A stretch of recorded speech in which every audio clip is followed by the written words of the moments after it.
ગુજરાતમાં આ વખતે ઉનાળો તો બાયપાસ થઈ ગયો હોય તેવું લાગે છે। હજુ તો ખેડૂતો માવઠામાંથી બહાર આવ્યા નથી, ત્યાં ફરી વાવાઝોડા અને વીજળીના કડાકા ભડાકા સાથે ધોધમાર વરસાદની આગાહી કરવામાં આવી છે। હવામાન વિભાગે પણ ખેડૂતોની ચિંતા વધારનારી આગાહી કરી છે। હવામાન વિભાગની આગાહી મુજબ આગામી 7 દિવસ સુધી ધોધમારથી છૂટાછવાયા મધ્યમ વરસાદ પડશે। 20 મેથી 25 મે સુધી ભારે વરસાદની આગાહી કરી છે। ગાજવીજ સાથે વરસાદ તૂટી પડશે।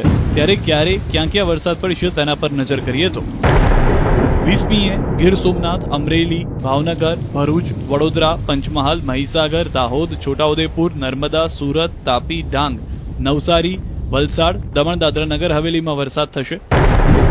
21મીએ વડોદરા, છોટાઉદેપુર, ભરૂચ, નર્મદા, સુરત, તાપી, નવસારી, ડાંગ, વલસાડ, દમણ, રાજકોટ, અમરેલી, ભાવનગર, ગીર સોમનાથ, આણંદ, સાબરકાંઠા, અરવલ્લી, મહીસાગર, પંચમહાલ, દાહોદમાં ખતરનાક વરસાદ પડી શકે।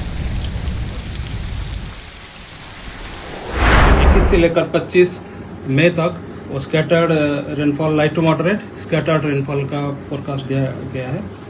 और जो सौराष्ट्र कोस्ट के लिए अगले 3 दिन तक आइसोलेटेड जगह में लाइट टू मॉडरेट रेन का फोरकास्ट दिया गया है। और उसके आगे जो डेट्स है मतलब 22 से लेकर 25 तक आपका स्कैटर्ड रेनफॉल का फोरकास्ट है।